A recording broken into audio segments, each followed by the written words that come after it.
Hello, everyone, to another session of V to T Expert Panel. My name is Victor Monga. I am VCN TAM for VMware. Today, I have an expert, Jennifer Schmidt. Jennifer? Hi, everyone. I'm Jen Schmidt. I'm a VCN TAM here, work with Victor, and we're going to talk about migrating across vCenter environment today. Jen, last time we talked about a couple of options, and one of them was in-place migration using Migration Coordinator. So why don't we start V2T migration option with that one? Give us details about how a customer can do in-place migration using NSX Migration Coordinator. Sure. So if anybody doesn't really know, just real quick, I want to just talk about the in-place migration coordinator. It is a built-in tool within NSX T Manager. It is an automated process for migrating your NSX for vSphere data center over to NSX T. One of the neat features about it as well is you can install the NSX T Manager into an environment, and you can kind of run through some of the pre-checks that we have and kind of use it as an assessment tool to see if your environment is even eligible to use the migration coordinator. And as always, what are the gotchas? What is not supported in a migration coordinator? Let's talk about that as well. So obviously for this discussion, one of the main things that has not been supported completely is the migration of the NSX cross vCenter environment. I know a lot of customers use that in their NSX for vSphere for disaster recovery and some other options. So up until NSX 3.1.1, we now have a hybrid way of kind of migrating your cross vCenter environment. So as you can see here, a supported feature in NSX T 3.1.1, we're now able to migrate universal objects from universal objects to local objects in NSX T. The only gotcha really here is that it's still only supported for a single NSX manager. So that means that we can't have a secondary NSX manager enabled, and we can still have the primary. So if you were really just using your cross vCenter environment, say just for disaster recovery, and that secondary site was sitting dormant, you could go ahead and delete that secondary NSX manager, leave your primary manager up with its universal objects, and then migrate it over to one NSXT instance. So in this case here, we have, so there's different topologies that you can use for the migration coordinator. And today we're going to talk about this topology number 3.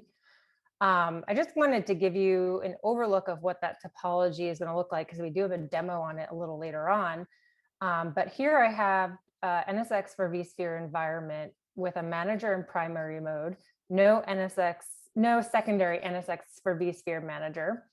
And we'll be migrating with the same data center, in the same data center from V to T.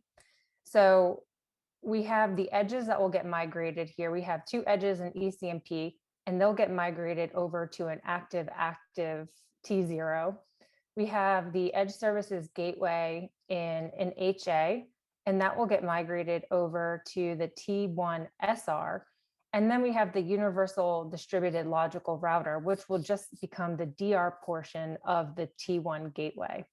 So after those edges are migrated, we'll migrate the hosts from NSX V to NSX T. And then that's when you'll see here the gateways and the workloads are moved over to this T1 DR. And that's a lot of good information. And I think knowing me, I would forget it right after this call. Is there a checklist that we can give to our customers that really helps with the migration steps and stages of what we need to do? Sure. Yeah. So the main stages of the migration coordinator are the 4 stages you see here. So we have our prereqs, which we want to make sure, in our migration coordinator guide, you'll see kind of a list of the prereqs that are necessary. You need to make sure that your NSX V version is at 6.4.4 or later. You need to be at the correct NSX T version. Your hosts all have to be stable. All environments really need to be stable for this to happen. And then after that, we have a pre-migration configuration, which kind of goes through in itself in the tool, a checklist of items that may or may not be migrated or things that need to be fixed before you can move on to the migration. And then once that process is completed, then we simply migrate the edges. And then after that come the host migration, and then you're done. Okay, so here we have a demo of that topology number 3 that we spoke about a few slides ago. So here you'll see that I have NSX for vSphere setup. I've got a primary manager in NSX V with no secondary manager in the picture anymore. So we'll move over to the logical switches, and you'll see here that we've got the universal logical switches. We have the UDLR Edge Transit Universal Logical Switch, and then the switches for the 3-tier apps.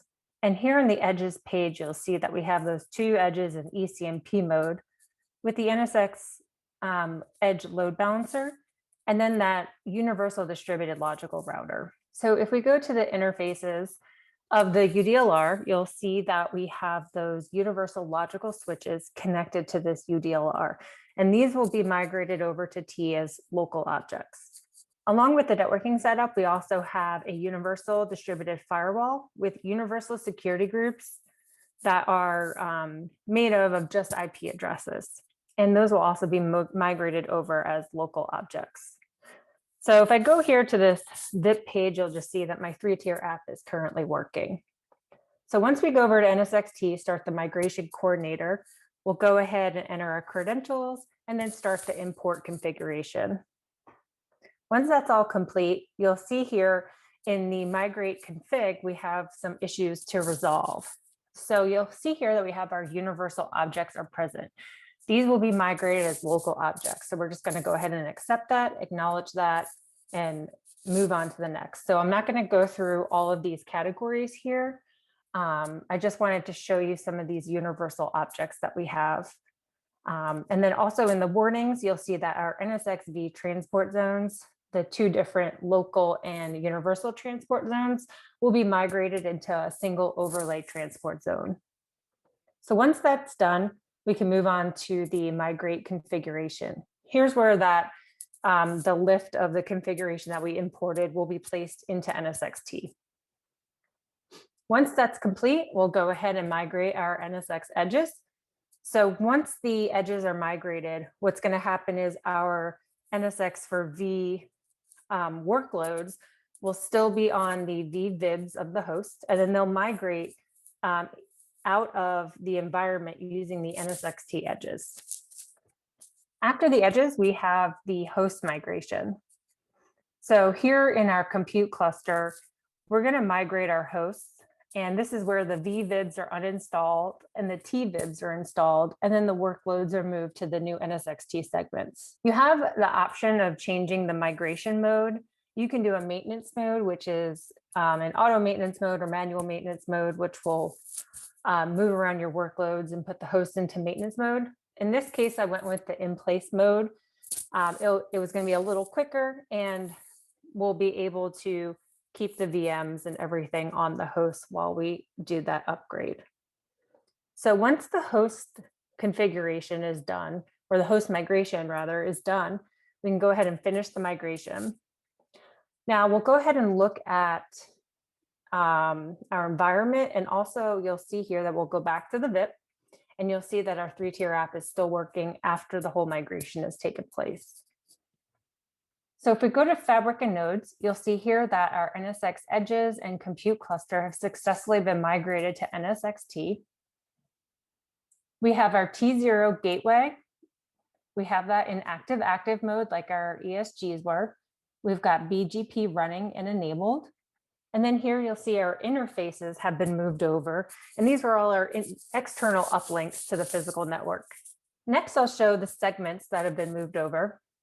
So anything that's been moved over from NSX for vSphere gets this -ls tagged on to the segment name. And here you'll see our universal logical switches have been migrated to NSX T segments, and with that combined transport zone name. And then these segments here are connected to the T1, which is uplinked to the T0 gateway. We also have our distributed firewall rules that were moved over. So we have our universal distributed firewall section. And then we've got our local groups that have been comprised of the IP addresses that we saw in our NSX for vSphere environment. And that's the end of the demo. So Jen, now that we have seen the demo, we talked about the in-place migration using NSX Migration Coordinator. In the previous session, we also talked about another option called lift and shift. So why don't you give us a little bit details about what is that option? How does our customers can leverage it? Sure. So the lift and shift method is really just kind of like a coexist where we have NSX for vSphere stood up, and then you can stand up a new greenfield NSX T deployment kind of side by side. This is where, we're going to have the most options and flexibility. So if the migration coordinator is not going to work for you, this is really the step that we're going to have to take as long as you have the additional hardware to do this. So in this case, the management and the edge resources could possibly be shared if you didn't stand up a whole new vCenter with new hosts in it. And then here you have different ways that you can configure your environment, configure your workload to migrate. There's a lot of design flexibility. You don't have to stick with the same design that you have in NSX for V. You can kind of, maybe clean up your design or go a different direction in your NSX T environment, and then move your workloads and resources over as you migrate slowly to NSX T. So to migrate from an NSX for vSphere cross vCenter environment over to an NSX T environment, and you want to keep that same kind of architecture, we have two different options that you can kind of architect into. You can architect into an NSX T multi-site environment, which means you can manage all of your sites from one NSX manager cluster. And this would be kind of for a disaster recovery use case or an active use case. And then we have what's called NSX T Federation. This allows you to manage multiple sites within a single pane of glass. So here we have global managers oversee a bunch of local NSX managers, and those global managers help sync information across the sites. So those are your two options if you wanted to kind of keep the same design. So I'm going to kind of talk about just a disaster recovery example here. So here we've got an NSX for vSphere environment that's used for disaster recovery. You see we have primary and secondary NSX managers.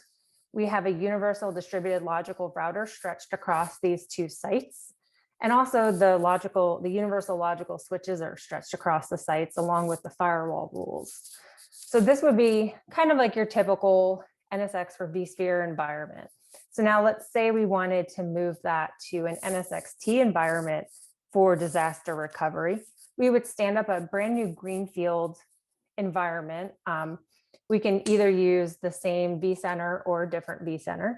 We just have to make sure that the hosts are not in the same cluster for your workloads. Any of your compute hosts will have to be in a separate cluster from the NSX V hosts.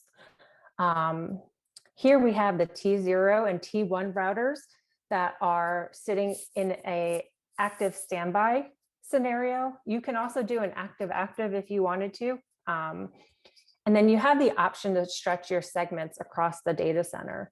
This is basically more of a configuration option that you have in how you architect your environment. And then you would have standard DFW rules, and those would apply at both sites for any workload that you actually pulled into that NSX manager. There are many different ways to address how the failover process in this situation would work in a multi-site environment. You can use layer 2 bridging to migrate workloads, and or you can do some kind of manual migration if you're standing this up side by side. So the most important piece about how you're going to migrate from your NSX V to T environment really is your workload and policy migration. You have the option of using NSX T bridging. So here you would create an NSX T edge node, place it on an NSX V prepared host, move the gateway over to NSX T, and then you can move the workloads over from NSX V to the T segments. And then we also have the option to use HCX. In this scenario, you would have to have two separate vCenters, and then you'd also have to have the HCX manager the HCX interconnect appliance and the network extensions in order to move from the universal logical switch over to the segment. This will move your gateway over as well, but both of these scenarios will require that all of your policies get moved over to NSX T before the migration happens. Otherwise, if you move your workloads over to the T environment, they'll be unprotected if you have certain NSX security policies in place. And that's all I have for you today. Thanks so much, Jen. As always, stay tuned for more sessions for V2T expert panel. And if you have any feedback for us, please go ahead and submit it. Thank you. Thank you.